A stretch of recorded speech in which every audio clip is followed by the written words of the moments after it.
बंदी छोड़ सतगुरु रामपाल जी परमेश्वर जी की जय हो। परम पिता परमात्मा सारी सृष्टि के रचनहार कुल मालिक असंख्य ब्रह्मांडों के स्वामी जगत गुरु तीनों लोकों में प्रवेश करके सबका धारण पोषण करने वाले राजाधीराज आत्माधार नाथों के नाथ देवों के देव महादेव सर्वेश्वर महेश्वर मृत्युंजय अजरो अमर आदि अनादि सनातनी प्रभु जगत पिता जगदीश्वर श्री श्री 1008 की उपाधि के वास्तविक अधिकारी अकाल मूर्त शब्द स्वरूपी राम वासुदेव सर्वगतम ब्रह्म परम पूज्य प्रथम पूज्य परम संत परम पुरुष परम धनी परम दयालु सत्य कबीर हक्का कबीर अल्लाहु अकबर बाखबर अल्लाह ताला जगत के तारणहार जगत के मुक्तिदाता जगत के जगन्नाथ हारे के सहारे हिंदुओं के राम मुसलमानों के अल्लाह सिखों के वाहिगुरु ईसाइयों के मसीह दया के सागर दयानिधि करुणा के सागर करुणानिधि स्वयंभू परिभू संकट मोचन कष्टहरण मंगल करण दुख भंजन अविगत कबीर निर्विकार निर्विषम परमात्मा अलय अलेख सतगुरु आदि अनादि सतगुरु असली मर्यादा पुरुषोत्तम असली राम असली कृष्ण असली घनश्याम असली मुरारी राजाओं के राजा महाराजाओं के महाराजा शहंशाहों के शहंशाह सम्राटों के सम्राट भगवानों के भगवान अल्लाहों के अल्लाह प्रभुओं के प्रभु मसीहाओं के मसीह सच्चे वाहिगुरु बाबाओं के बाबा पीरों के पीर सेठों के सेठ जगत सेठ सावड़सा सेठ सर्वगुण संपन्न अनंत कोटि कलाओं के स्वामी अनंत कोटि ब्रह्मांडों के नायक योगियों में महायोगी ध्यानियों में महाध्यानी सिद्धों में परम सिद्ध ज्ञानियों में तत्वज्ञानी ब्रह्म ज्ञानी महाज्ञानी परम ज्ञानी सर्वश्रेष्ठ ज्ञानी विज्ञानी युवा कबीर समरथ कबीर असमवात अमित ओजा सच्चे रहनुमा करीम अल्लाह सुभान अल्लाह दुनिया के अंतिम पैगंबर 8 सितंबर 1951 से गांव धनाना जिला सोनीपत हरियाणा भारतवर्ष की पावन भूमि पे प्रकट रियल कल्कि भगवान श्री नारायण साकार हरि श्री बाबा साहेब नूर अनंत परमात्मा सच्चे दरवेश सच्चे बाखबर संत श्रोमणी सतगुरु रामपाल जी परमेश्वर जी के चरण कमल में आप और हम सभी भाई बहनों का अनंत कोटि दंडवत प्रणाम। सत्साई भाई और बहनों, बहुत बड़ी दया बहुत बड़ी मेहर पूज्य गुरुदेव भगवान की परमेश्वर रामपाल जी की, जिनके शुभ आशीर्वाद से विशेष आशीर्वाद से उनके अमृत सत्संगों का संग्रह पवित्र पुस्तक ज्ञान गंगा के ऊपर वीडियो बनाने की श्रृंखला जारी है। इसी श्रृंखला में आज हमारा ये 21वें नंबर का वीडियो है और प्रत्येक वीडियो में हमें अध्यात्म के विषय में बहुत कुछ जानने और समझने को प्राप्त हो रहा है। तो भाई और बहनों, ये जो पवित्र आध्यात्मिक पुस्तक ज्ञान गंगा है, ये सर्व धर्मों के सर्व धर्मशास्त्रों के ज्ञान से परिचित है। यानी जो ज्ञान सदियों से सतयुग से लेकर वर्तमान समय तक जो आध्यात्मिक ज्ञान हमारे सदग्रंथों में भक्ति और भगवान को लेकर लिपिबद्ध है, जिस ज्ञान का सार आज तक हमारे धर्मगुरु आचार्य शंकराचार्य इस ज्ञान का निष्कर्ष निकाल कर भगत समाज को नहीं दे पाए कि वास्तव में शास्त्र अनुकूल भक्ति क्या है, सत भक्ति मंत्र क्या हैं, परमात्मा कौन है, कैसा है, कहाँ रहता है, कैसे मिलता है, वो तमाम ज्ञान आज इस पवित्र पुस्तक ज्ञान गंगा में सतगुरु रामपाल जी ने जिस प्रकार से मक्खन को गर्म करके और घी बनाकर फिर कई वर्षों के लिए सुरक्षित रख दिया जाता है, उसी प्रकार से सतगुरु रामपाल जी ने सदियों से उलझे हुए इस आध्यात्मिक ज्ञान को साफ सुथरा करके निष्कर्ष निकाल के और भगत समाज के सामने अब अपने सत्संग और अपनी पवित्र पुस्तकों के माध्यम से सार्वजनिक कर दिया है। तो भाई और बहनों, यदि अब भी हम इस भक्ति का लाभ नहीं उठाएंगे, यानी सतगुरु रामपाल जी की शरण में आकर यदि हम शास्त्र अनुकूल भक्ति नहीं करेंगे, तो फिर हम कभी भी लक 84 योनियों से और इस काल के जन्म मरण के चक्कर से बाहर नहीं निकल सकते हैं। और जब तक हम लक 84 योनि के चक्कर से जन्म मरण के चक्कर से बाहर नहीं निकलेंगे, तब तक हमें वो परम शांति और परम सुख नहीं होता जिसकी खोज में ये आत्मा युगों युगों से लगी हुई है। तो भाइयों और बहनों, कुआं खुद प्यासे के पास चलकर आया है, और अब भी यदि कोई अपनी आध्यात्मिक प्यास नहीं बुझाएगा तो उससे बड़ा मूर्ख इंसान फिर धरती पर कोई नहीं होगा। क्योंकि मनुष्य जन्म चाहे स्त्री का हो या पुरुष का, हमें केवल परमात्मा प्राप्ति के लिए ही मिलता है। 84 लाख योनियों में एक ये सर्वश्रेष्ठ मानव चोला जो विचार कर सकता है, चिंतन मनन कर सकता है, सलाह ले सकता है, सलाह दे सकता है और भक्ति कर सकता है। केवल मनुष्य शरीर में ही हम भक्ति कर सकते हैं, अन्य योनियों में भक्ति नहीं कर सकते। तो भाइयों और बहनों, हम तो केवल प्रार्थना कर सकते हैं, आप लोगों को संदेशा दे सकते हैं कि परमात्मा स्वयं धरती पर सतगुरु रामपाल जी के नाम से प्रकट हैं।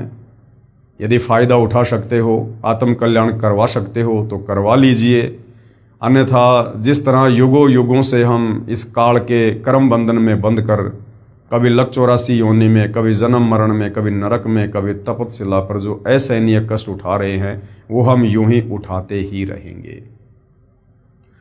तो भाइयों और बहनों, इस पवित्र पुस्तक ज्ञान गंगा के ऊपर आज हमारा ये 21वें नंबर का वीडियो है। यदि आपने इस पुस्तक पर बन चुके पहले के वीडियो नहीं देखे हैं तो आपने अवश्य देखने चाहिए, ताकि आप इस अमृत ज्ञान को, शास्त्र अनुकूल ज्ञान को अच्छे से समझ सकें और अपनी आत्मा का कल्याण करवा सकें। तो भाई और बहनों, सृष्टि रचना, जैसा कि बार बार आप भाई बहनों को बताया जाता है कि सृष्टि रचना भक्ति मार्ग की नींव है, मूल है। सृष्टि रचना को समझे बिना हम भक्ति मार्ग को कभी भी नहीं समझ सकते और ना हम कभी भक्ति को सफलता की ओर लेकर जा सकते हैं, क्योंकि सृष्टि रचना अध्यात्म की मास्टर की है। तो सृष्टि रचना आपको कई बार मौखिक और सतगुरु रामपाल जी की इस पवित्र पुस्तक ज्ञान गंगा से दिखाकर भी समझा दी गई है। साथ में आपको विश्वास हो, इसलिए सर्व धर्मों के धर्मशास्त्रों से सृष्टि रचना को सतगुरु रामपाल जी ने प्रमाणित भी कर दिया है। और जिन जिन महापुरुषों को परमात्मा स्वयं सतलोक से चलकर इस पृथ्वी पर प्रकट होकर जिंदा बाबा या सतगुरु रूप में मिले हैं, उन महापुरुषों ने भी अपनी गवाही दी है कि परमात्मा कौन है, कैसा है, कहाँ रहता है, हम पहले कहाँ रहा करते थे और हम यहाँ जन्म मरण और लक 84 योनियों का कष्ट क्यों उठा रहे हैं। तो भाइयों और बहनों, उसके बाद कोई शंका नहीं होनी चाहिए और हमें तुरंत इस भक्ति को स्वीकार कर लेना चाहिए। साथ में उन तमाम आत्माओं के आपको इंटरव्यू भी सुनाए गए हैं, दिखाए गए हैं, जिन आत्माओं ने सतगुरु रामपाल जी की शरण प्राप्त करने के बाद इस शास्त्र अनुकूल सत भक्ति से जो जो लाभ उठाए हैं, जो जो सुख उनके शरीर में और परिवारों में हुए हैं, उन्होंने अपने मुख से उन सब का व्याख्यान किया है, जो कि आप और हमारे विश्वास के लिए काफ़ी हैं। और भी कुछ भाई बहन हैं जो पहले महाकष्ट भोग रहे थे, 3 ताप के कष्टों से दुखी थे, प्रारब्ध के कर्मों से दुखी थे, हर तरह से साधु संत महात्माओं की शरण में जाकर थक चुके थे। जितने भी यत्न और प्रयत्न उन्होंने करने थे वो उन्होंने किए, लेकिन उसके बावजूद भी किसी भी प्रकार का लाभ वो अपने शरीर में या परिवार में नहीं उठा पा रहे थे। और जैसे ही उनको सतगुरु रामपाल जी के विषय में पता चला, उन्होंने सत्संग सुने, ज्ञान को समझा और जैसे ही सतगुरु रामपाल जी की शरण प्राप्त की, उनसे उपदेश लिया और उपदेश प्राप्त करके जब उन्होंने शत भक्ति मंत्रों का जाप शुरू किया और जब से उन्होंने त्रिकाल संध्या शुरू की है, तब से उनके घर में और उनके परिवार में वो अवर्णनीय, अकल्पनीय सुख हुए, जिनका वो बखान करते करते नहीं थक रहे हैं। तो भाइयों और बहनों, आज इस पवित्र पुस्तक ज्ञान गंगा में ऐसी ही कुछ और भगत आत्माएं हैं जिन्होंने सतगुरु रामपाल जी से उपदेश प्राप्त करने के बाद जो जो आध्यात्मिक लाभ प्राप्त किए हैं, वो अपनी जुबानी आप और हमारे विश्वास के लिए बता रहे हैं। संत हो तो ऐसा, यदि धरती पर संत हो तो ऐसा। यानी संत तो बहुत है धरती पर, गांव गांव, नगर नगर में संत ही संत है। हिंदुस्तान तो आध्यात्मिक क्षेत्र है, इसलिए यहाँ तो आपको हर नगर में, हर गांव में कोई न कोई संत महात्मा अवश्य मिलेगा। लेकिन भाइयों और बहनों, धरती पर एक समय में केवल एक ही पूर्ण संत होता है।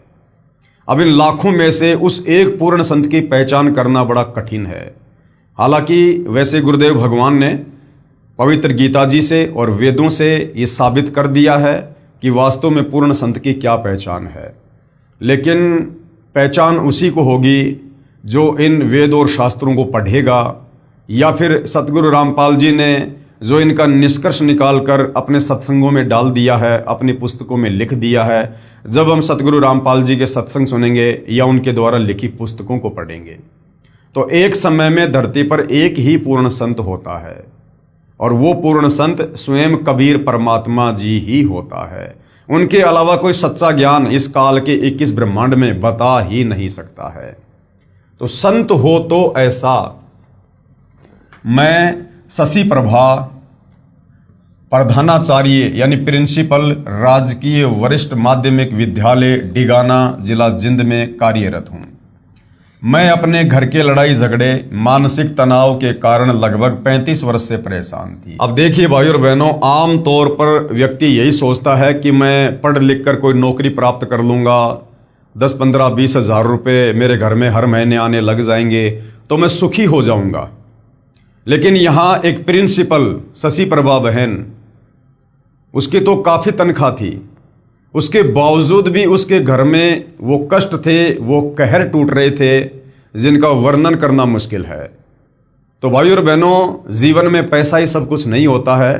ठीक है, हम जिस लोक में रह रहे हैं यहाँ पर पैसा भी ज़रूरी है, यानी धन भी ज़रूरी है।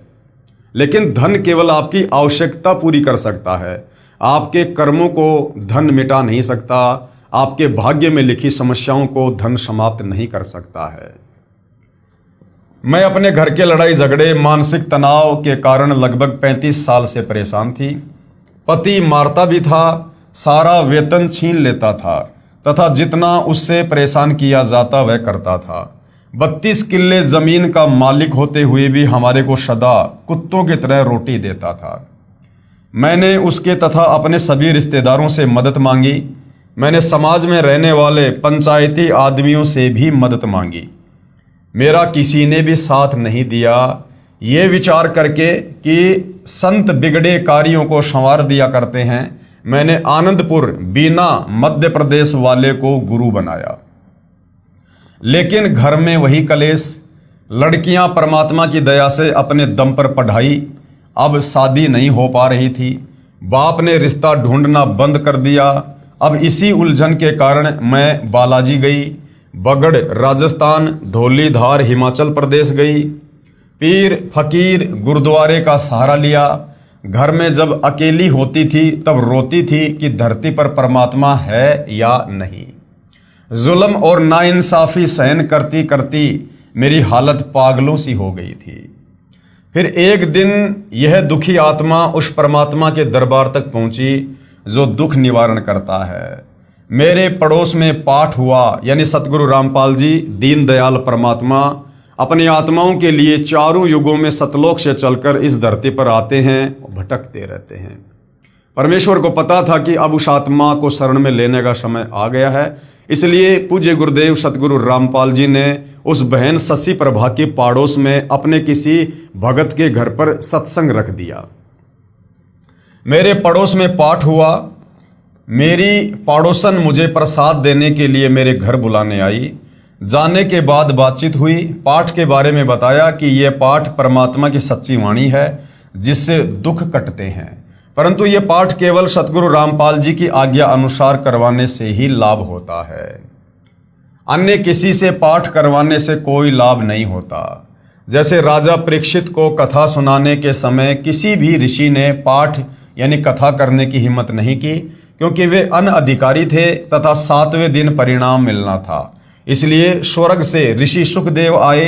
उन्होंने राजा परीक्षित को नाम देकर शिष्य बनाकर 7 दिन तक कथा पाठ की, तब राजा परीक्षित को कुछ राहत मिली। कहने का मतलब भाई और बहनों, धर्मशास्त्रों का जो पाठ होता है, जो कथा होती है, जो आजकल आप जी दे रहे हैं, बहुत सारे साधु संत महात्मा कथावाचक जहां मन में आता है वहीं पर पांडाल लगाकर कथा करनी शुरू कर देते हैं केवल धन प्राप्ति के लिए। असल में ये जो पवित्र धर्म ग्रंथ हैं, इनका पाठ करने का अधिकारी भी पूर्ण संत ही होता है और पूर्ण संत केवल परमात्मा ही होते हैं। बाकी लोग अनधिकारी हैं, उनके द्वारा इन शास्त्रों की कथा किसी भी प्रकार का कोई भी आध्यात्मिक लाभ ज्ञान यज्ञ के अलावा आप जीवों को नहीं दे सकती है। तो सतगुरु रामपाल जी ही वर्तमान में इस पूरी पृथ्वी पर वो चाहे श्रीमद् देवी भागवत हो, चाहे सुधा सागर हो, चाहे गीता जी हो, चाहे चारों वेद हो, चाहे किसी भी प्रकार की कथा हो, उस कथा को कहने के वास्तव में एकमात्र अधिकारी परम संत वर्तमान में धरती पर सतगुरु रामपाल जी ही हैं। उनके मुख कमल से सुनी हुई कथा और उनके द्वारा करवाए गए धार्मिक अनुष्ठान से ही हमें सर्व आध्यात्मिक लाभ हो सकते हैं, अन्यथा नहीं होंगे। वर्तमान में कोई भी वास्तविक ज्ञान व सत्य साधना से परिचित नहीं है, इसलिए कोई भी पाठ कर देता है जिससे साधक को कोई लाभ नहीं होता है। वह बहन जिससे मेरी चर्चा हुई सतगुरु रामपाल जी महाराज के विचार सुना करती थी। अशिक्षित होते हुए शास्त्रों का गूढ़ रहस्य सतगुरु रामपाल जी से सुनाया। मैं प्रधानाचार्य यानी प्रिंसिपल होते हुए भी हैरान थी कि ऐसा लगा परमात्मा मेरा हाथ पकड़ने जा रहे हैं। बहन ने बताया, हमारे गुरुजी दुखों का निवारण करते हैं। अपने आध्यात्मिक ज्ञान से हमें सतभक्ति देकर, सतभक्ति मंत्र देकर, फिर जब हम उन मंत्रों का जाप करते हैं, गुरुदेव के बताए अनुसार घर पर 5 यज्ञ करते हैं और धर्मशास्त्रों का पठन पाठन करते हैं, उससे हमें सर्व आध्यात्मिक लाभ होते हैं और दुखों का निवारण होता है। मैंने अपने को व्यक्त किया कि आप मुझे अपने गुरुजी के दर्शन करवा सकते हो। मालिक की दया से अगले दिन मैं सतगुरु रामपाल जी महाराज जी को साधारण सी कुर्सी पर बैठा पाया। मैं नहीं जानती थी कि सतगुरु क्या होते हैं, उनकी महिमा क्या होती है।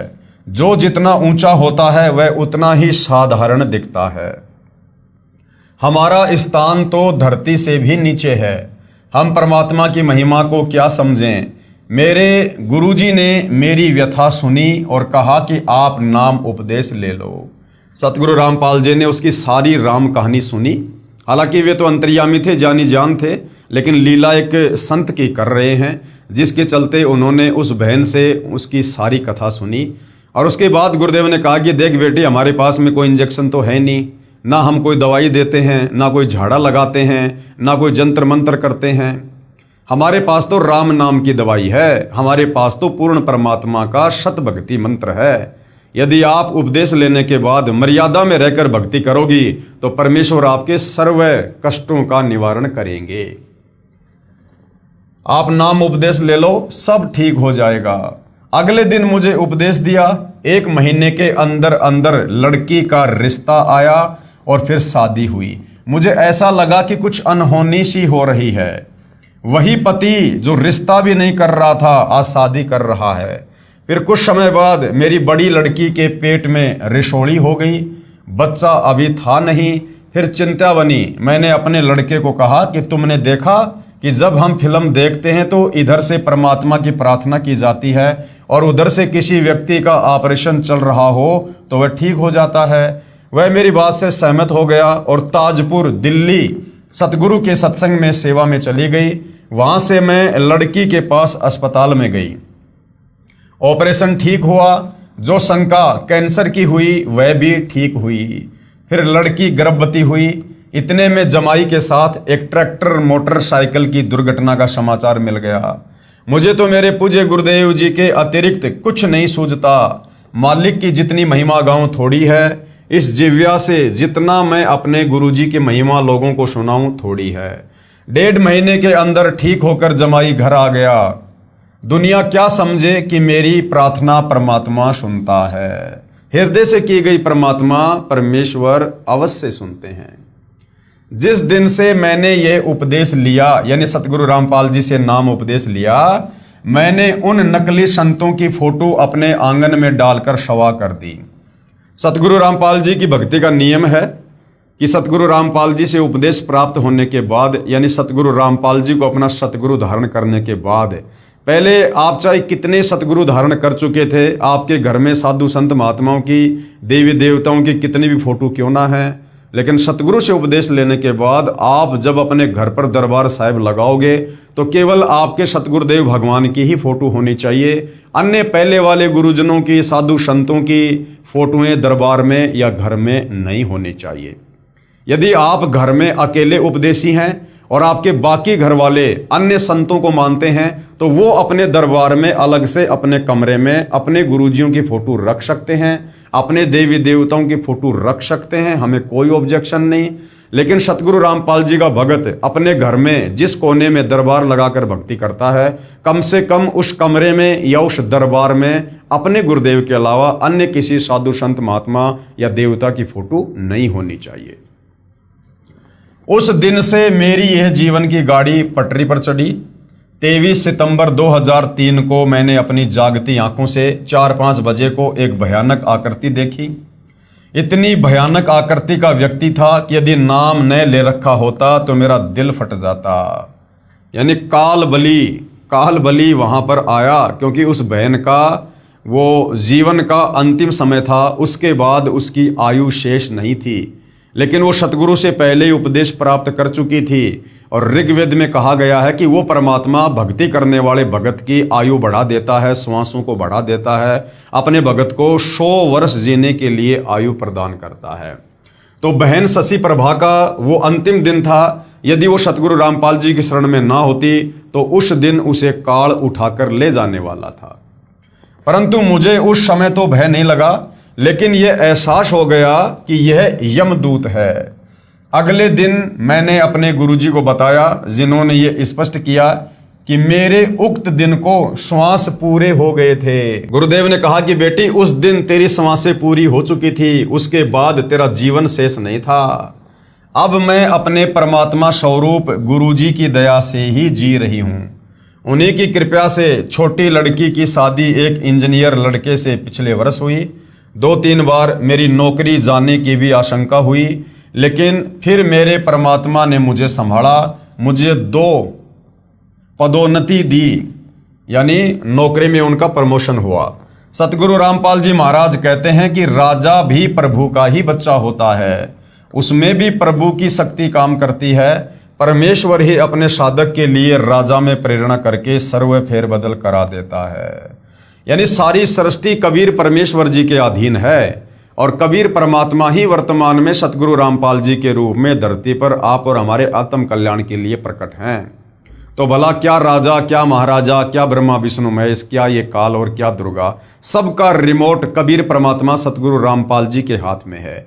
तो अपने भगत के लिए परमात्मा राजा की भी बुद्धि फेर सकता है, परमात्मा राजा के विचारों को भी चेंज कर सकता है और सर्व कार्य अपने भगत के लिए परमात्मा राजा से करवा दे, ब्रह्मा विष्णु महेश से करवा दे, जिससे चाहे उससे करवा दे। करता हुआ राजा दिखाई देता है, परंतु करवाता परमात्मा ही है। कोई मेरे सतगुरु रामपाल जी महाराज जी का आसरा लेकर देखो, यानी उनकी शरण में आकर देखो, लेने वालों के इसी तरह से कांटे निकलेंगे जैसे मेरे निकले, यानी सर्व कष्टों का निवारण होगा।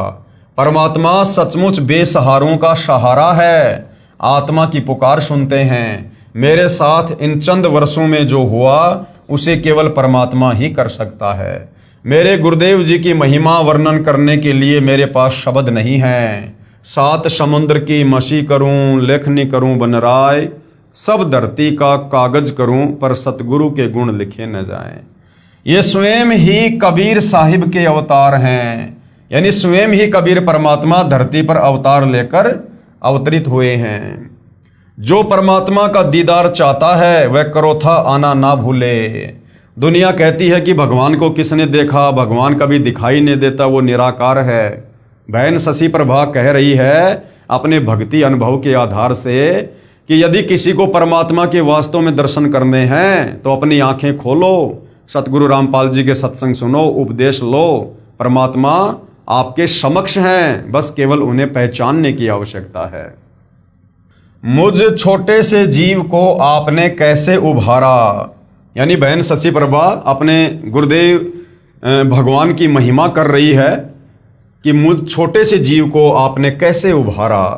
आपकी मैं कृतज्ञ हूँ, यानी हे गुरुदेव मैं आपकी एहसानमंद हूँ, और किन शब्दों में आपकी महिमा गाऊं, इन्हीं शब्दों को पाठक अपने हृदय में उतार लो और लाभ उठाओ। तो भाइयों और बहनों, ये जितनी भी पुण्यात्माएं हैं, ये अपने दिल की गहराई से और जो अनुभव इन्होंने इस भक्ति को अपनाने के बाद अनुभव किए हैं और जो आध्यात्मिक, शारीरिक और पारिवारिक लाभ इन आत्माओं को मिले हैं, उस आधार से ये अपने गुरुदेव भगवान की महिमा कर रही हैं, जो कि सत्य है। और यदि फिर भी किसी को शंका है तो भाई एक बार सतगुरु रामपाल जी के YouTube पर सत्संग सुनना अवश्य शुरू कीजिए, या उनके द्वारा लिखी गई पवित्र पुस्तकों को पढ़िए, और एक बार उनकी शरण में आकर शत भक्ति रूपी कनेक्शन लेकर भक्ति शुरू कीजिए। जो लाभ अपनी तुच्छ जिव्या से बखान करते करते जिन आत्माओं के मुंह का थूक सूख गया है, आपकी भी ऐसी ही हालत होगी। बहुत तुच्छ प्राणी भगतमती शशि। उसके बाद भाई और बहनों, एक और भगत आत्मा है, भगत दीपक दास। वो भी अपने परिवार की आत्मकथा से समाज को परिचित करवाना चाहता है कि वास्तव में पूर्ण संत सतगुरु रामपाल जी की शरण में आने के बाद हमें किस प्रकार से आध्यात्मिक लाभ प्राप्त हुए, ताकि अन्य भगत भाई बहनों को भी भक्ति करने की प्रेरणा मिले। भगत दीपक दास के परिवार की आत्मकथा। बंदी छोड़, यानी जो काल के बंधनों से छुड़वा दे, गधा कुत्ता सुअर बनने से छुड़वा दे, जन्म और मरण के चक्कर से छुड़वा दे, तपस्या के कष्ट से छुड़वा दे, नरक जाने से छुड़वा दे, उसको कहते हैं बंदी छोड़। यानी इस काल बलि ने, जो ब्रह्मा विष्णु महेश का पिता है, दुर्गा का पति है, इस काल ने हम आत्माओं के ऊपर जो कर्मों के बंधन डाल रखे हैं, जो हम युगों युगों से उन बेड़ियों में जकड़ कर यहाँ पर अपने प्रारब्ध में कष्ट भोग रहे हैं, उन तमाम कर्म बंधनों से जो हमें छुड़वा दे, उसको कहते हैं बंदी छोड़। बंदी छोड़ सतगुरु रामपाल जी महाराज जी की जय। मुझदास का नाम भगत दीपक दास पुत्र श्री बलजीत सिंह, गांव महलाना, जिला सोनीपत है।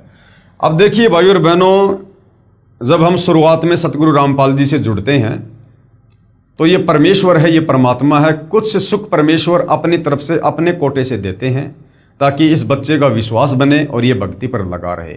उसके बाद जैसे जैसे हम भक्ति करेंगे, फिर परमेश्वर हमें भक्ति से लाभ देंगे। तो शुरुआत में हम इस ज्ञान को इतना नहीं समझ पाते हैं, इसलिए कुछ त्रुटियां हमारे अंदर रह जाती हैं। जैसे यहाँ पर भगत दीपक दास जी ने अपना इंट्रोडक्शन देते समय कहा कि मुझदास का नाम भगत दीपक दास है। अब कोई भी भगत अपने नाम से पहले भगत शब्द का प्रयोग नहीं कर सकता, सीधा सीधा दीपक दास कह सकता है। भगत का नाम, उसके नाम से पहले कोई दूसरा व्यक्ति ले सकता है। जैसे मैं पवन दास, और मैंने यदि आपके विषय में किसी को कुछ समझाना है या कुछ लिखना है, तो आपके विषय में लिखते समय आपके नाम से पहले मैं पवन दास, आपके नाम से पहले भगत शब्द लिख सकता हूं। यदि मैं पवन दास अपने विषय में लिखूंगा और यदि मैं कहूं कि भगत पवन दास, तो ये उचित नहीं लगता। मैं ये कह सकता हूं पवन दास, सतगुरु रामपाल जी का भगत पवन दास, लेकिन अपने नाम से पहले स्वयं भगत शब्द यूज करना ये थोड़ा सा ज्ञान के विपरीत है। फिर भी चलो कोई बात नहीं। मुझ दास का नाम भगत दीपक दास पुत्र श्री बलजीत सिंह, गांव महलाना, जिला सोनीपत है। हम 3 पीढ़ियों से राधा स्वामी पंथ डेरा बाबा जयमल सिंह से नाम उपदेशी थे। सबसे पहले मेरे दादी जी की माता जी, यानी मेरे पिताजी की नानी जी ने राधा स्वामी पंथ से नाम उपदेश ले रखा था। उसके बाद मेरे दादा दादी जी और फिर मेरे माता पिताजी ने भी राधा स्वामी पंथ से संत गुरविंदर सिंह जी से नाम लिया हुआ था। हम भी गुरविंदर जी महाराज को पूर्ण पुरुष मानते थे तथा इस पंथ में पूर्ण श्रद्धा ये सोचकर रखते थे कि यह संसार में प्रभु प्राप्ति का श्रेष्ठ पंथ है। और उनके विशाल डेरे और विशाल संगत समूह को देखकर विशेष आकर्षित थे और सेवा करने के लिए डेरा बाबा जयमल सिंह व्यास पंजाब में तथा छतरपुर पूषा रोड दिल्ली भी जाते रहते थे। लेकिन इस पंथ में उम्र विशेष में नाम दिया जाता है, इसलिए अभी मैं इस पात्रता के लिए अयोग्य था। यानी बचपन में इस पंथ में नाम नहीं दिया जाता है, युवा होने के बाद नाम दीक्षा दी जाती है, जो कि अध्यात्म के खिलाफ है। अरे युवा अवस्था आते आते यदि उसके प्राण छूट गए तो वो तो रह गया भक्ति और भगवान से कोसों दूर। जबकि अध्यात्म का नियम है कि जैसे ही बच्चा 3 वर्ष का हो जाए, 3 वर्ष का बच्चा थोड़ा थोड़ा बोलना या चलना फिरना शुरू कर देता है, उसी समय बच्चे को नाम उपदेश दिलवाकर भक्ति पर लगा देना चाहिए। मेरे माता पिता जिस दिन राधा स्वामी पंथ में नाम लेने के लिए गए हुए थे, उसी दिन मेरे छोटे भाई जिसकी उम्र 5 साल थी, उसके हाथ से पड़ोस के एक बच्चे की आंख में कोई वस्तु अनजाने में लग गई। जब शाम को नाम उपदेश लेकर मेरे माता पिता वापस आए, उसी दिन से हमारा व हमारे पड़ोसियों का बैर हो गया, यानी दुश्मनी हो गई कि आपके बेटे ने हमारे बेटे की आंख में जानबूझकर चोट मारी है, और उसी दिन से हमारे ऊपर दुखों का पहाड़ टूट पड़ा। उसी दौरान मेरे दादाजी का बीमारी के कारण देहांत हो गया। जब मेरे दादाजी का पार्थिव शरीर दूसरे कमरे में रखा हुआ था, तो उस समय मेरी दादी जी, जिनका देहांत हुए 12 वर्ष हो चुके थे, मेरी बुआ प्रेमवती में प्रेत की तरह प्रवेश करके बोली। मेरी दादी ने भी राधा स्वामी पंथ से प्राप्त 5 नामों की बहुत ज़्यादा साधना कर रखी थी। वे नियमित रूप से 3 बजे ही व दिन में भी भजन व सुमरण करने के लिए बैठ जाया करती थी और घंटों राधा स्वामी पंथ के बताए नामों का जाप व अभ्यास किया करती थी, जो नाम काल के नाम हैं। तो उसकी दादी जी ने उसकी बुआ के अंदर प्रेत की तरह प्रवेश करके क्या कहा कि आज तुम्हारे दादाजी का जीवन संस्कार समाप्त हो गया, इसलिए मैं तुम्हें संभालने आई हूं। मेरी दादी जी को जीवित अवस्था में सांस की बीमारी के कारण खांसी रहा करती थी। वे 12 साल के बाद भी ज्यों की त्यों ही खांस रही थी। जब हमने पूछा कि दादी जी आप तो बहुत दुखी दिखाई दे रही हो, क्या आप सतलोक नहीं गई? तब मेरी दादी ने कहा कि बेटा, मैंने गलत साधना के कारण अपना अनमोल मनुष्य जीवन व्यर्थ कर दिया और अब मृत्यु के पश्चात भूत योनि में कष्ट उठा रही हूँ। मैं कहीं सतलोक में नहीं गई। मेरी माता जी ने घोर आश्चर्य के साथ पूछा कि माँ, क्या आपको आपके गुरु चरण सिंह जी महाराज ने नहीं संभाला? तब मेरी दादी जी ने अत्यंत दुख के साथ कहा कि उन्होंने मेरी कोई संभाल नहीं की और मैं आज भी ऐसे ही दुखी हो रही हूँ।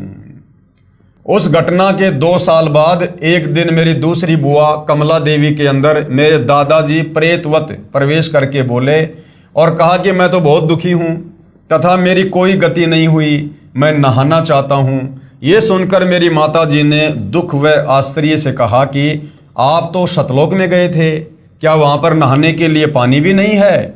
लेकिन दादाजी ने कोई जवाब नहीं दिया।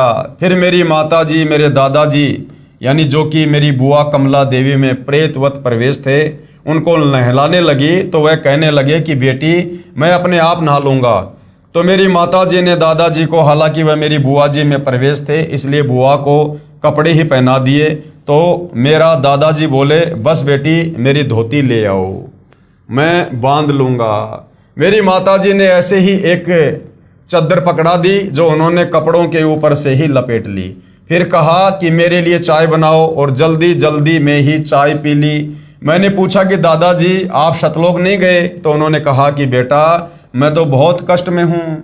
मेरी माता जी ने फिर पूछा कि आप तो राधा स्वामी हुजूर चरण सिंह जी महाराज से नाम उपदेशी थे, भक्ति भी करते थे, क्या उन्होंने आपकी कोई संभाल नहीं की? तब मेरे दादाजी जो मेरी बुआ कमला देवी में भूत की तरह प्रवेश थे, उन्होंने कहा कि उन्होंने मेरी कोई संभाल नहीं की, मैं तो ऐसे ही धक्के खाता फिर रहा हूँ। उसी दौरान मेरी आंखें भी इतनी कमज़ोर हो गई थी कि मुझे कम दिखाई देने लग गया था और चश्मा बार बार बदलवाना पड़ा था। मैं एक दोस्त के साथ पढ़ने के लिए उसके पास जाता था। वहाँ पर भगत संतराम जी ने मुझे पूर्ण ब्रह्म के अवतार सतगुरु रामपाल जी महाराज की महिमा सुनाई तथा कहा कि आप सतगुरु रामपाल जी महाराज से नाम उपदेश लो, आपकी आंखें ठीक हो जाएंगी। तथा कहा कि इन्हीं कष्टों और दुखों से हम जीवों को निकालने के लिए परमेश्वर कबीर साहिब सतगुरु रामपाल जी का रूप धारण करके आते हैं। मैंने कहा कि मेरे माता पिता जी ने राधा स्वामी पंथ से नाम उपदेश ले रखा है। भगत संतराम जी ने कहा कि वह पंथ पूर्ण नहीं है, यानी उस राधा स्वामी पंथ में परमात्मा की पूर्ण भक्ति नहीं है। उनकी भक्ति साधना से न तो सतलोक प्राप्ति होगी और ना ही जीवन में कभी कर्म की मार टल सकेगी। उसे तो सिर्फ कबीर साहिब का नुमाइंदा पूर्ण संत ही टाल सकता है, और कबीर साहिब के नुमाइंदे के रूप में कबीर साहिब स्वयं ही धरती पर प्रकट होते हैं। मेरे पिताजी को सांस की बीमारी थी। 10 कदम चलने पर ही वे बेहाल हो जाया करते थे और सांस की बीमारी के कारण दम फूलने लगता था। हाई और लो ब्लड प्रेशर की भी बीमारी थी। मेरे पिताजी को इलेक्शन ड्यूटी के दौरान हार्ट अटैक हुआ, पर कर्म संस्कारवश वे बच गए। लेकिन तब हम ये सोचते रहे कि राधा स्वामी पंथी संत गुरविंदर सिंह जी महाराज ने हार्ट अटैक से बचा लिया। बड़ी रजा की। देखो भाइयों और बहनों, ये भगत का, श्रद्धालु का स्वभाव होता है। जब तक वो सत्य से परिचित नहीं होता है, तब तक चाहे वो किसी की भी शरण में है, उसी को अपना सर्वस्व मानकर और उनकी गोद में बैठा रहता है। ये भगत का स्वभाव होता है। लेकिन उसके बाद तो हमने सर्दियों की एक एक रात में अपने पिताजी का एक एक सांस टूटते देखा है। यानी उसके बाद उनके पिताजी की दमा से बहुत ही बुरी हालत हुई, बिल्कुल मृतप्राय हो जाते थे और सिवाय बैठकर रोने के हम कुछ नहीं कर पाते थे, क्योंकि दवाइयों का भी आखिर आ चुका था। यानी दवाइयाँ दे देकर भी थक चुके थे। डॉक्टर जितनी ज़्यादा से ज़्यादा डोज दवाई की बढ़ा सकते थे बढ़ा चुके थे, इससे ज़्यादा वे खुराक को नहीं बढ़ा सकते थे। मेरी माताजी डेरे बाबा जयमल सिंह से लाया हुआ प्रसाद उन्हें खिलाती और राधा स्वामी पंथी गुरविंदर सिंह जी महाराज की मूर्ति के सामने बैठकर प्रार्थना करती और रोती। उसी समय मेरे छोटे भाई को ओपरे यानी भूत प्रेत की शिकायत रहने लगी। वह रात को चमक कर उठ जाता था तथा कहता था कि कोई मेरा पैर पकड़कर खींच रहा है और मुझे सोने नहीं दे रहा। यानी राधा स्वामी पंथ से दीक्षा भी ले रखी, उन गुरुओं के कहे अनुसार भक्ति भी कर रहे हैं, उसके बावजूद भी शरीर में, घर में, परिवार में दुर्गति ज्यों की त्यों। वो भी बहुत बीमार रहने लगा, छोटा भाई भी। पूर्ण परमात्मा कबीर परमेश्वर जी की दया से मुझ दास को यानी दीपक दास को 8 अक्टूबर 1998 को सतगुरु रामपाल जी महाराज से नाम उपदेश प्राप्त हुआ। सतगुरु रामपाल जी महाराज जी की असीम कृपा से 20 दिन के अंदर ही मेरा चश्मा उतर गया तथा मैंने दवाई खाना भी छोड़ दिया। यानी वेदों में भाइयों और बहनों पूर्ण परमेश्वर कबीर साहिब जी की महिमा लिखी हुई है कि कबीर परमेश्वर अपने भगत के अंगों को भी ठीक कर देता है, उसकी आंखें स्वस्थ कर देता है, उसके पैर स्वस्थ कर देता है, उसका शरीर स्वस्थ कर देता है भक्ति करवाने के लिए। तथा मैंने दवाई खाना भी छोड़ दिया। मुझे सतगुरु रामपाल जी महाराज पर पूरा विश्वास हो गया था। भगत संतराम जी ने घर पर आकर मेरे माता पिताजी को भी समझाया कि आप पूर्ण परमात्मा कबीर साहिब के नुमाइंदे पूर्ण सतगुरु रामपाल जी महाराज से नाम उपदेश लो, आपके सर्व कष्टों का निवारण हो जाएगा। यहाँ पर जो बार बार ये नुमाइंदा शब्द आ रहा है भाई और बहनों कि भाई पूर्ण परमात्मा कबीर साहिब के नुमाइंदे पूर्ण संत रामपाल जी, नुमाइंदे का मतलब होता है कि कबीर जी के द्वारा भेजा गया संत। तो भाई और बहनों, जब आप इस आध्यात्मिक ज्ञान में आगे बढ़ेंगे तो आप जी को पता चलेगा कि सतगुरु रामपाल जी स्वयं ही सतलोक से चलकर आए हैं। ये स्वयं ही कबीर परमात्मा हैं और परमात्मा कभी भी सतलोक से इस काल के लोक में जीवों से भक्ति करवाने के लिए अपना नुमाइंदा संत नहीं भेजता है। उसके बाद मैंने भी अपने माता पिता को समझाया तो वे बोले, हम पहले तो राधा स्वामी में थे, अब सतगुरु रामपाल जी महाराज से नाम उपदेश लेंगे, दुनिया क्या कहेगी। तब मैंने कहा कि पिताजी, यदि एक डॉक्टर से इलाज नहीं हो रहा तो क्या दूसरा डॉक्टर नहीं बदलेंगे? अरे समाज में तुम्हारी दुर्गति हो रही है, पूरा परिवार बेहाल है और वो समाज तुम्हारा कुछ नहीं कर रहा, तुम्हें उन बीमारियों से, भूत प्रेत की बाधाओं से बाहर नहीं निकाल पा रहा और फिर भी उस समाज की चिंता सता रही है। इसको कहते हैं लोक लाज। और कबीर परमात्मा कहते हैं कि लोक लाज ना कीजिए, निर्भय हो रहिए, जय मन चावे राम को यानी भक्ति को तो दशा तन धरिए। परंतु दुखी बहुत थे। कुछ समय बाद कबीर परमेश्वर जी की शरण में आ गए और राधा स्वामी पंथ के उन 5 नामों का त्याग करके पूर्ण सतगुरु रामपाल जी महाराज से नाम उपदेश ले लिया। सतगुरु कबीर साहिब जी कहते हैं, शरण पड़े को गुरु संभाले, जान के बालक भोला रे, और कहे कबीर तुम चरण चित्र राखो, ज्यों सुई में डोरा रे। क्योंकि नादानी में परमात्मा प्राप्ति की चाहत में कष्टों के निवारण के लिए आप आत्मा को जहाँ कहोगे वो वहीं जाकर साधु संतों की शरण ले लेती है। क्योंकि आत्मा भोली होती है, आत्मा अपने कष्ट निवारण चाहती है, आत्मा मोक्ष चाहती है। लेकिन आत्मा को ये ज्ञान उस समय तक नहीं हो सकता जब तक पूर्ण परमात्मा कबीर साहब स्वयं धरती पर तत्वदर्शी संत के रूप में प्रकट होकर इन धर्मशास्त्रों से हमें परिचित नहीं करवाता है।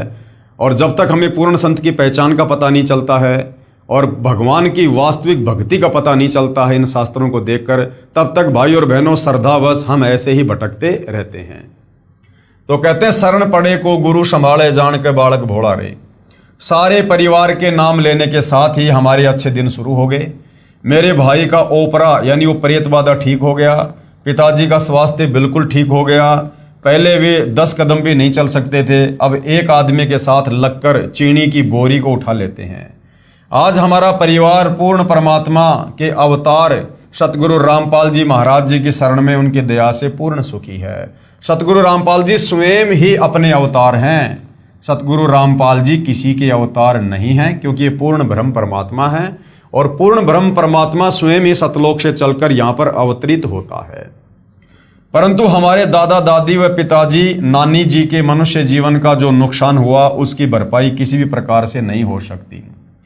भरपाई हो सकती है, सतगुरु रामपाल जी ने उसका तरीका बता रखा है। आप उनके नाम का सतगुरु रामपाल जी के पास जाकर पाठ प्रकाश करवा सकते हैं, अनुष्ठान करवा सकते हैं, जिससे सतगुरु रामपाल जी वो आत्माएं चाहे किसी भी योनि में हैं, चाहे लक 84 पशु पक्षी की योनि में हैं, चाहे वो प्रेत योनि में हैं, सतगुरु रामपाल जी भगवान उनके नाम का पाठ होने के बाद उनकी वो योनि छुड़वाकर तुरंत उनको मनुष्य जन्म देंगे और अपनी शरण में लेंगे।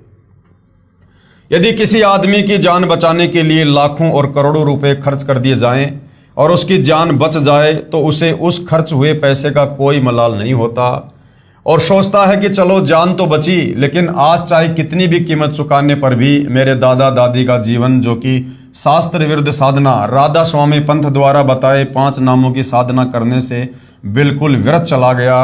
वे भूत और पितर की योनियों में कष्ट भोग रहे हैं, वापस नहीं आ सकता।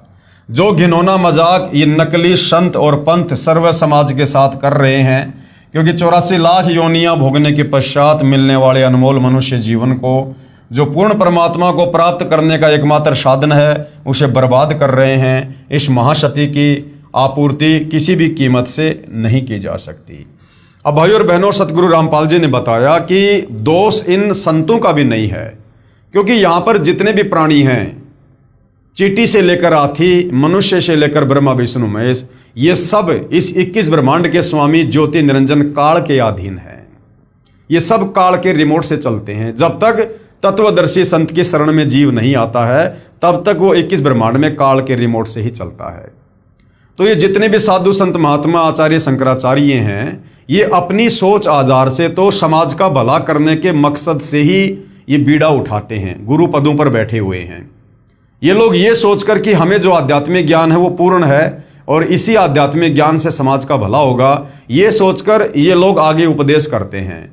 और कुछ भाई और बहनों, फिर ये गुरु पद प्राप्त करने के बाद में इन लोगों में स्वार्थ आ जाता है, कुछ अहंकार आ जाता है, जिसके चलते फिर ये दूसरों की शास्त्र अनुकूल साधना को स्वीकार नहीं करते हैं। तो एक प्रकार से ये जितने भी साधु संत महात्मा हैं, ये भी परमात्मा के बच्चे हैं। ये भी अपने घर से परमात्मा की प्राप्ति के लिए एक भगत बनकर ही निकलते हैं, लेकिन आगे चलकर संस्कारवश काल प्रेरणा से फिर इनको ये गुरुआई मिल जाती है, गुरुपद मिल जाते हैं और उस पद को प्राप्त करके फिर इनके हजारों लाखों करोड़ों शिष्य हो जाते हैं, जिस कारण से फिर ये उस पद को छोड़ नहीं पाते हैं। इनके अंदर वो मान बढ़ाई और अहंकार अपना घर कर देती है। तो निकले तो ये भी परमात्मा प्राप्ति के लिए हैं, लेकिन काल प्रेरणा से ये फिर उलझ कर रह जाते हैं। हे बंदी छोड़ सतपुरुष रूप सतगुरु रामपाल जी महाराज, आपने बड़ी दया की हम तुच्छ जीवों पर, जो अपना सत्य ज्ञान देकर अपनी शरण में बुला लिया। अन्यथा हम भी पीढ़ी दर पीढ़ी से प्राप्त इस शास्त्र विरुद्ध साधना में अपने मनुष्य जन्म को समाप्त करके कहीं भूत और पितरों की योनियों में चले जाते और इस शास्त्र विधि युक्त सतभक्ति से वंचित रह जाते। सर्व बुद्धिजीवी समाज से प्रार्थना है कि अभी भी समय है, इस सत्य ज्ञान को समझें तथा निष्पक्ष होकर निर्णय करें। बंदी छोड़ सतगुरु रामपाल जी महाराज के चरणों में आकर सतभक्ति प्राप्त करके अपने मनुष्य जीवन का कल्याण करवाए। सत साहेब। सतगुरु के चरणों का दास भगत दीपक दास। भगत ने अपने नाम से पहले भगत शब्द का प्रयोग नहीं करना चाहिए। ये उनके मोबाइल नंबर हैं। अगर मोबाइल नंबर ओके हैं और यदि आपको कोई शंका है तो आप जी इस आत्मकथा की सत्यता के विषय में इनको कॉल करके जान सकते हैं। उसके बाद एक और अन्य भगतात्मा है जो सतगुरु रामपाल जी की शरण प्राप्त होने के बाद जो उनको भक्ति अनुभव हुए, जो उनके परिवार में, उनके शरीर में जो प्रारब्ध के कष्ट थे उनका समाधान हुआ। फिर उन्होंने किस प्रकार से अपने पूज्य गुरुदेव सतगुरु रामपाल जी भगवान की महिमा की है। 3 ताप को पूर्ण परमात्मा ही समाप्त कर सकता है। 3 ताप का कष्ट क्या होता है? दैहिक, दैविक और आध्यात्मिक। इन कष्टों को केवल परमात्मा ही समाप्त कर सकते हैं। अन्य साधु संत महात्मा तो छोड़िए, ब्रह्मा विष्णु महेश भी 3 ताप के कष्टों को यानी प्रारब्ध में लिखे दुखों को समाप्त नहीं कर सकते हैं। Bhagat Ram Kumar Dhaka, ex headmaster MA B.Ed का प्रमाण। मैं Ram Kumar Dhaka, retire headmaster Delhi, MA B.Ed, गांव सुंडाना, जिला रोहतक। वर्तमान पता है आज़ाद नगर रोहतक और ये इनके मोबाइल नंबर हैं। मैं वहाँ रहता हूँ। सन 1996 से मेरी पत्नी और दोनों लड़कों को एक बहुत भयंकर बीमारी थी। इस बीमारी से इतने तंग हो गए कि दोनों लड़के कहने लगे कि नौकरी नहीं हो सकती, क्योंकि इस बीमारी से गला रुकता था और सांस आना बंद हो जाता था। तभी डॉक्टर लेकर आते और नशे का टीका देते, परंतु रात को ड्यूटी पर होते तब कहाँ ले जाएं। बहुत ही परेशानी हो जाती थी। अफसर भी मुझे बुला लेते थे, मैं उनको बताता तब कहते कि इलाज करवाओ। जब घर पर होते तो डॉक्टर को रात को 2-2 बार भी आना पड़ता था, क्योंकि कभी किसी घर के सदस्य को तो कभी किसी को। अगर किसी को शक हो तो डबल फाटक पर डॉक्टर सचदेवा की दुकान है, सचदेवा साहब से पूछ लो कि मास्टर जी के घर पर क्या हाल हो रहा था। जिसने भी जहां पर बताया मैं वहीं पर गया। उत्तर प्रदेश में कराना शामली के पास, उत्तर प्रदेश में खेकड़ा, राजस्थान में बालाजी, कई बार खाटू श्याम जी व कई जगह जंतर मंत्र वालों के पास, हरियाणा में। तो मैंने कोई जगह नहीं छोड़ी, परंतु कोई फर्क नहीं लगा, क्योंकि भाई 3 ताप का कष्ट था और 3 ताप के कष्ट को यहाँ पर ब्रह्मा विष्णु महेश भी नहीं काट सकते। इन छोटे मोटे जंतर मंत्र करने वालों की तो फिर बिसात ही क्या। करेला के पास खेड़ा, कंचनी, भोतावाड़ा, गोना के पास नगर, समचाना, सिकंदरपुर, खिड़वाली आदि अनेक जगह गया और लगभग 3 लाख रुपए लग गए, कोई काम नहीं आए। अब सन 1996 में 3 लाख रुपए आज के 15 लाख रुपए के बराबर समझो। यानी इतना पैसा भगत राम कुमार ढाका जी ने अपने परिवार की बीमारी पर बर्बाद किया और लाभ कुछ नहीं। मैं थक गया और मेरा परिवार बर्बाद हो गया। यानी राम कुमार ढाका जी खुद सरकारी नौकरी में, उनके दोनों बच्चे खुद नौकरी कर रहे हैं और उसके बावजूद भी कह रहे मैं थक गया, बर्बाद हो गया मेरा परिवार इस 3 ताप के कष्ट के कारण। मेरी पत्नी ने मेरे से कहा कि मेरा जीवन समाप्त होने वाला है, तथा भगत सुभाष पुत्र महेंद्र पुलिस वाला जिस सतगुरु रामपाल जी की महिमा सुनाता है, मुझे उसी संत से नाम दिला दे। पहले मैं किसी बात पर विश्वास नहीं करता था तथा गुरु बनाना तो बहुत ही बुरा काम समझता था। कहा करता था कि तेरा गुरु तो मैं ही हूं, क्योंकि राम कुमार ढाका जी खुद शिक्षक थे, टीचर थे। तो ये कहा करते थे कि भाई मैं तो लोगों का गुरु हूं और मैं गुरु क्यों बनाऊं। लेकिन भाई जो शिक्षक होता है वो केवल अक्षर ज्ञान तक सीमित है, लेकिन आध्यात्मिक गुरु अलग होते हैं। जो कर्म के कष्ट आध्यात्मिक गुरु मिटा सकता है, वो अक्षर ज्ञान वाला गुरु नहीं मिटा सकता। मैं MA B.Ed, मेरे से ज्यादा कौन गुरु होगा। परंतु परिस्थितियों ने मुझे विवश कर दिया तथा मैंने ये भी स्वीकृति अपनी पत्नी को दे दी कि आप नाम ले लो। यानी मास्टर राम कुमार ढाका जी ने अपनी पत्नी से कहा कि आप दीक्षा ले लो, मैं फिलहाल दीक्षा नहीं लूंगा, मैं तो खुद ही गुरु हूं, मैं लोगों को ज्ञान देता हूं। आपका जीवन शेष नहीं है, क्योंकि उस समय मेरी पत्नी का वजन 50 किलोग्राम रह गया था, पहले 80 किलोग्राम वजन था।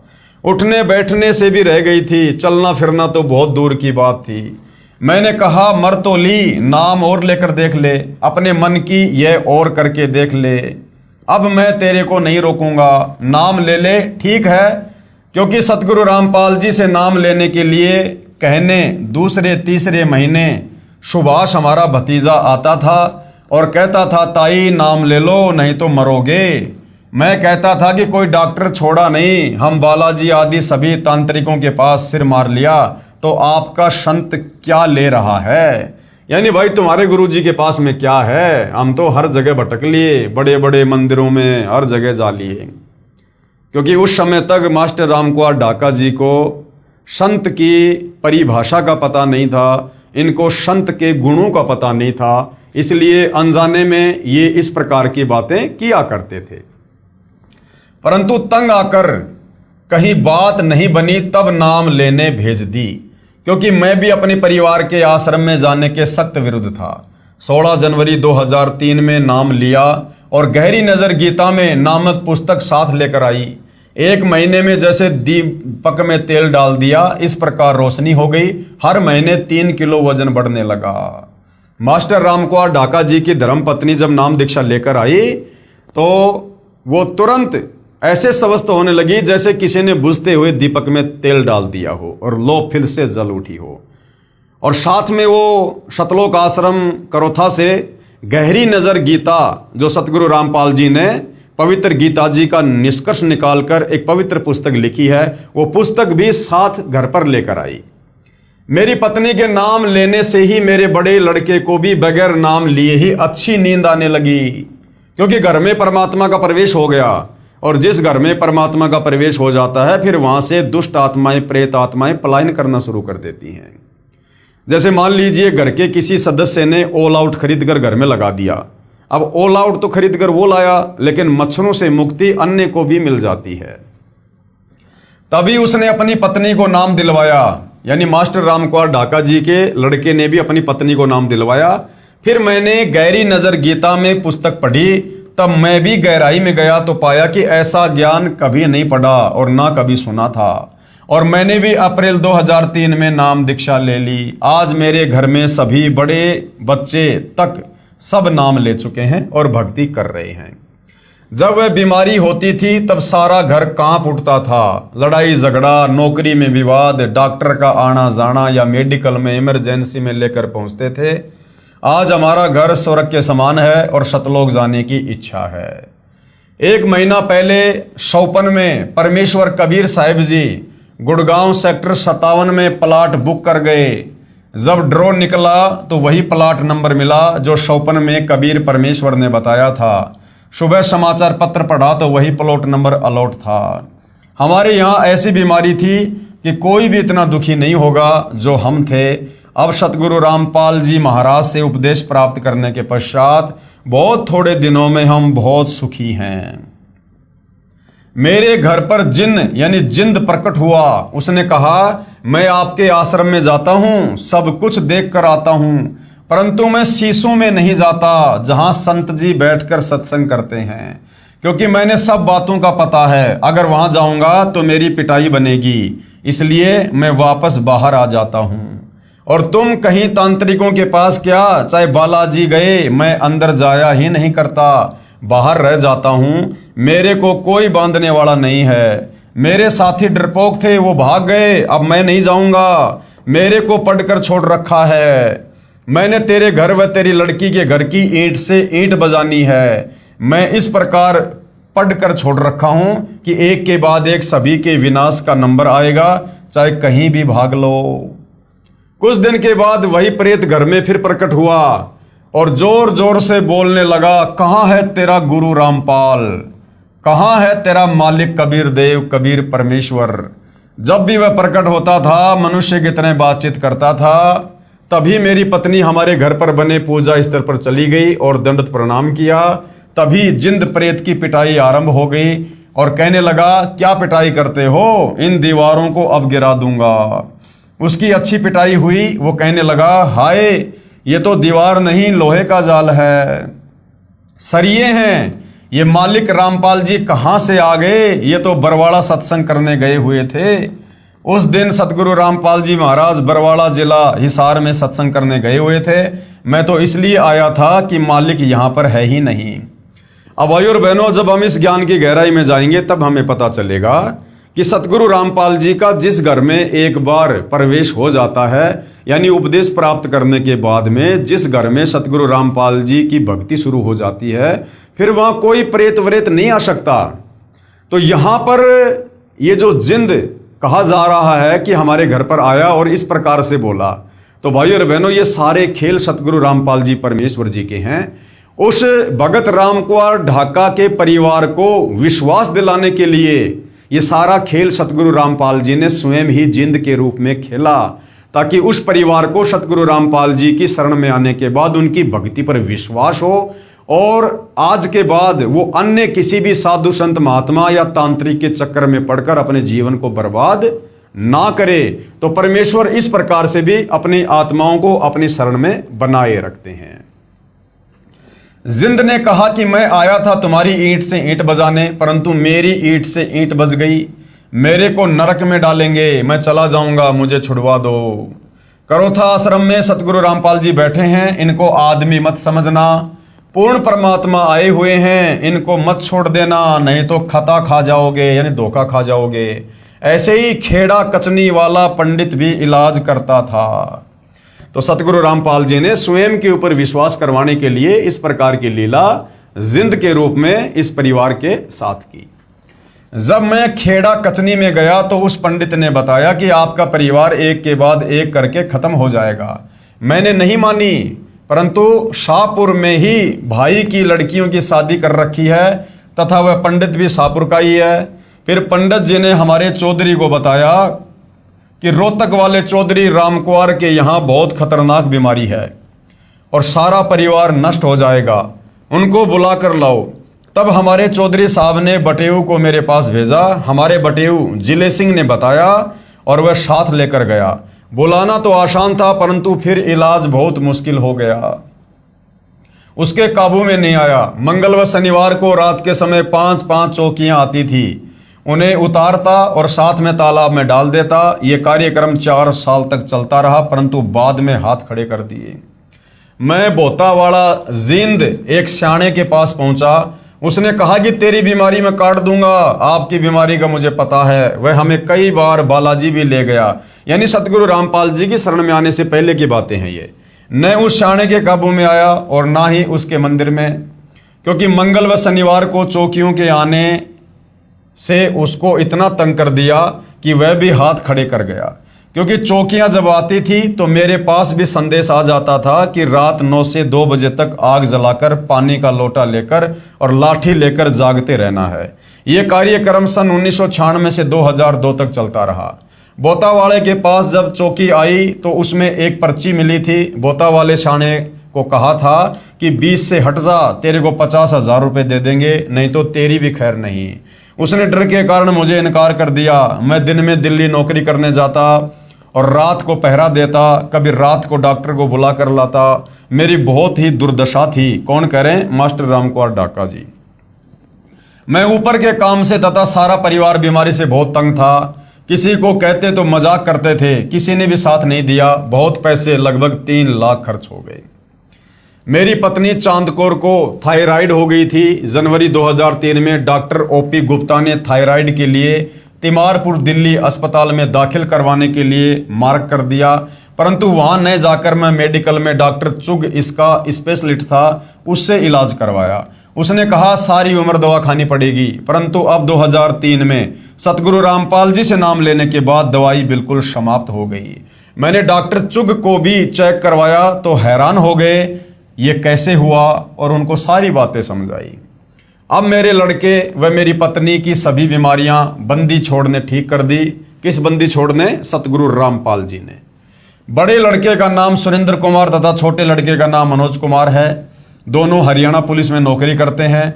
जब वे दोनों ही उस जिंद भूत से ग्रस्त थे, वह घाल ने भी उन पर कई बार अटैक किया, लेकिन नाम उपदेश ले रखा था, इसलिए उनको परमात्मा कबीर साहिब ने बचा लिया।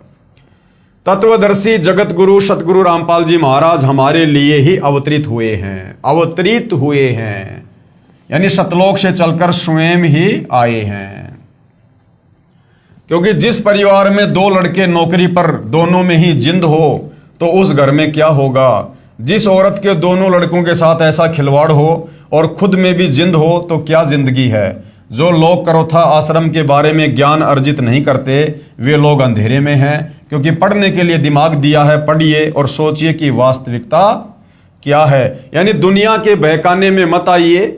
जिन्होंने करोथा आश्रम को लेकर और सतगुरु रामपाल जी को लेकर जो समाज में तरह तरह की भ्रांति अपने स्वार्थवश फैला रखी थी, आप उन लोगों की बातों पर विश्वास ना करके या तो सतलोक आश्रम करोथा में जाकर, हालांकि ये बहुत समय पहले का इंटरव्यू है, वर्तमान में सतगुरु रामपाल जी मई 2026 में सतलोक आश्रम धनाना में है। हालांकि करोथा आश्रम का भी कार्य जोर शोर से चल रहा है।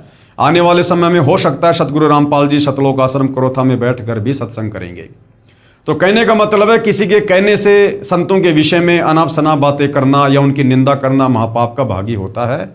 आप या तो संत जी से डायरेक्ट जाकर मिलिए या संत जी के प्रवचन सुनिए, उनके द्वारा लिखी पुस्तकें पढ़िए, जिससे आप सत्यता से परिचित हो सके।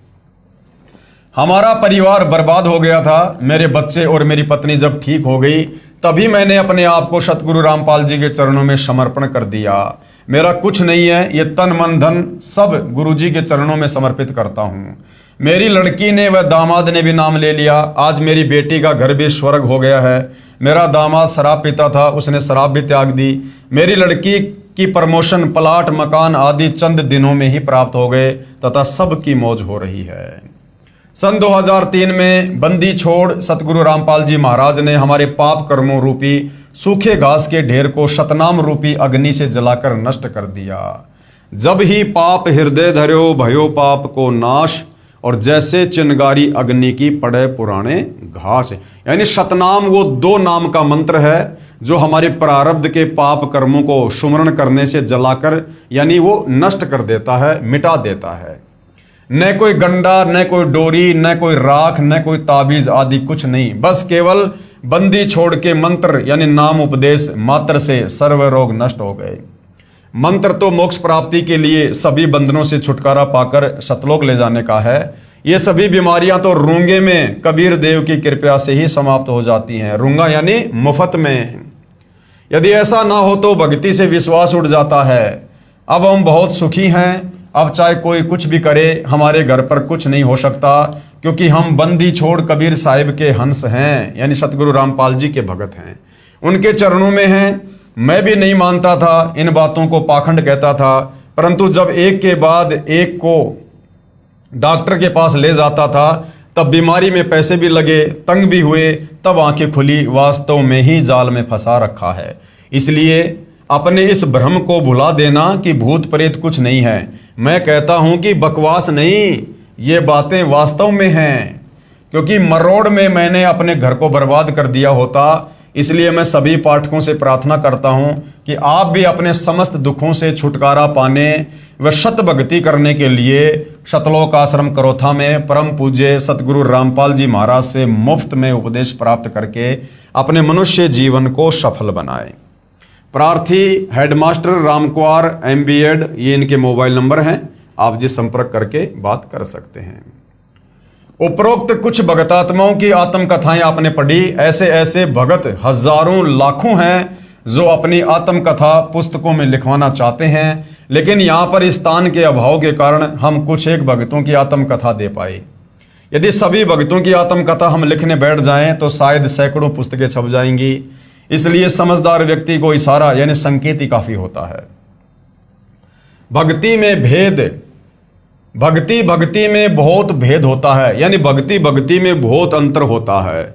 अब भक्ति तो रामकुमार ढाका का परिवार मेहंदीपुर बालाजी जाकर भी कर रहा था, यानी वहां के संतों के कहने पर जो साधना होती है उसको भक्ति कहते हैं। भक्ति भगतात्माएं दूसरे संतों और पंथों में जाकर उन गुरुओं के कहने के अनुसार भी कर रही थी, परंतु उस भक्ति से किसी प्रकार का कोई भी आध्यात्मिक, शारीरिक या पारिवारिक लाभ उनको प्राप्त नहीं हो रहा था, क्योंकि वो भक्ति शास्त्रों के विरुद्ध थी, गीता और चारों वेदों के विरुद्ध साधना थी। तो भक्ति में लाभ होता है, और जैसे ही सत भक्ति सतगुरु रामपाल जी से मिली, जो कि शास्त्र अनुकूल साधना है, उसके बाद उनकी काया पलट हो गई। भक्ति भक्ति में बहुत भेद होता है। आप चाहे किसी देव देवी की भक्ति करें, उसका फल अवश्य मिलेगा जो कि नाशवान होगा, लेकिन मुक्ति नहीं हो पाएगी और पाप कर्म भी समाप्त नहीं होंगे, जिन्हें भोगने के लिए बार बार जन्म लेते रहना पड़ेगा। मुक्ति यानी मोक्ष तो केवल पूर्ण संत की शरण में जाकर, अर्थात उनसे नाम उपदेश लेकर पूर्ण परमात्मा की भक्ति करने से ही हो पाएगी, अन्यथा नहीं। ये संसार समझदा नाही, कहंदा शाम दोपहरे नू, और गरीब दास ये वक्त जात है, रोगे इस पहरे नू। जिस प्रकार कोई शराबी व्यक्ति जेठ के महीने में गर्मी में शराब के नशे में धुत और धूप में रोड के किनारे पड़ा हुआ है, और कोई समझदार व्यक्ति उसको कहे कि भाई इतनी भयंकर गर्मी में तेरा शरीर पसीना पसीना हो रहा, मुंह में झाग आ रहे, भाई चल मैं तुझे छाया में लेटा देता हूँ, या मुझे अपने घर का पता बता, मैं तुझे तेरे घर पहुंचा देता हूँ। और वो नशेड़ी व्यक्ति कहेगी रहने दे, मौज हो रही है, कोई दिक्कत नहीं है, तू तेरा काम कर। तो कहते हैं ये संसार समझदा नाही, कहंदा शाम दोपहरे नू। उस भरी दोपहर को, जेठ की गर्मी को भी कह रहा है शाम हो रही है, यानी ठंडक हो रही है, कोई दिक्कत नहीं है। अर्थात हम इतने कष्टों में हैं, परिवार पर, शरीर पर दुनिया भर के कष्ट हैं, इतने हम तनावग्रस्त हैं, चिंतित हैं। और यदि हमें कोई सच्चे सतगुरु की राह बताता है, उनकी शरण में जाने की सलाह देता है, तो हम कहते हैं भाई तू अपना काम कर, मैं जैसा हूं वैसा ठीक हूं। तो हमें आदत हो गई है कष्टों को सहन करने की। ये संसार समझदा नाही, कहंदा शाम दोपहरे नू, यानी दुखों को भी सुख समझ रहे हैं। और आदरणीय गरीबदास जी कहते हैं, गरीबदास ये वक्त जात है कि नालायको, ये समय हाथ से निकल जाएगा। पूर्ण परमात्मा सतगुरु रूप में धरती पर आए हुए हैं, अपनी आत्मा का कल्याण करवा लो। गरीबदास ये वक्त जात है, फिर रोगे इस पैरे नू, इस समय को याद कर करके कुत्ते बन के ऊपर मुंह करके रोया करोगे। फिर अगर आज समय रहते सतगुरु रामपाल जी की शरण में आकर इस सतभक्ति का फायदा नहीं उठाया तो भाई और बहनों, आज के इस वीडियो में गुरुदेव भगवान के आशीर्वाद से केवल इतना ही, क्योंकि कुछ एक आत्माएं थी जिनकी आत्मकथा आप भाई बहनों को सुनाना बताना बहुत ज़रूरी था कि किस प्रकार से सतगुरु रामपाल जी से उपदेश प्राप्त करने से पहले उनका जीवन, उनका परिवार नरक बना हुआ था। भूत प्रेत की बाधा, जिंद की बाधा, हर प्रकार से शरीर को रोगों ने घेर रखा था। घर में हर प्रकार से सर्व सुविधा होते हुए भी घर नरक बना हुआ था। और जैसे ही सतगुरु रामपाल जी की शरण प्राप्त हुई, कुछ ही दिनों में शास्त्र अनुकूल शत भक्ति के तहत शत मंत्रों का जाप करने के चलते उनके घर में, परिवार में हर प्रकार से सुख हुआ। जो ओपरी पराई बाधा, जिंद, भूत प्रेत, पिशाच की थी, वो भी परमेश्वर ने दूर कर दी और आज उनका घर स्वर्ग तुल्य है और आज वो आत्मा निश्चिंत होकर परमात्मा प्राप्ति के मार्ग में लगी हुई है। तो भाइयों और बहनों, ऐसा आपके साथ भी हो सकता है यदि आप जी भी उन परिवारों की तरह दुखी हैं, कष्ट में हैं। और यदि आप कष्ट में नहीं हैं, दुखी नहीं है और आप बहुत अच्छे परिवार में हैं, आपके शरीर में भी कोई दुख नहीं है, तो भी भाइयों और बहनों आपने इस सत्य ज्ञान को स्वीकार करना चाहिए। इस ज्ञान को समझकर पूर्ण संत की शरण में आकर अपनी आत्मा का कल्याण करवाना चाहिए। क्योंकि हो सकता है पिछले प्रारब्ध के कारण आज आपके घर में सुख हैं, आज आपके शरीर में सुख हैं, लेकिन वर्तमान में सतगुरु रामपाल जी से शास्त्र अनुकूल सत भक्ति लेकर ना करने से अगले जन्म में क्या होगा उसका सोचिए। अगले जन्मों में क्या होगा जब गधे बनेंगे, कुत्ते बनेंगे, क्योंकि बार बार तो मनुष्य जन्म मिलता नहीं है। ये तो 184 योनियां भोगने के बाद एक बार मिलता है। और इस जन्म को यदि हमने भक्ति ना करके बर्बाद कर दिया तो आज हम चाहे देश के प्रधानमंत्री हैं, कितने सुखी हैं, अगला जन्म हमारा गधे की योनि से, सुअर की योनि से, कुत्ते की योनि से 184 में शुरू होगा। फिर हमें ये सुख नहीं होंगे, ये साधन उपलब्ध नहीं होंगे जो आज हम मनुष्य जन्म प्राप्त करके पिछले जन्म की भक्ति मलाई के कारण भोग रहे हैं। तो समझदार व्यक्ति अपने भविष्य को देखेगा और आगे देखा कि आगे मेरे साथ क्या होगा। तो भाइयों और बहनों, आगे का दिखाने के लिए ही संत आते हैं, भविष्य को बताने के लिए संत आते हैं, हमारे अंधकार में जीवन को जो है रोशनी से भरने के लिए अपना ज्ञान देकर, अपनी भक्ति देकर संत आते हैं।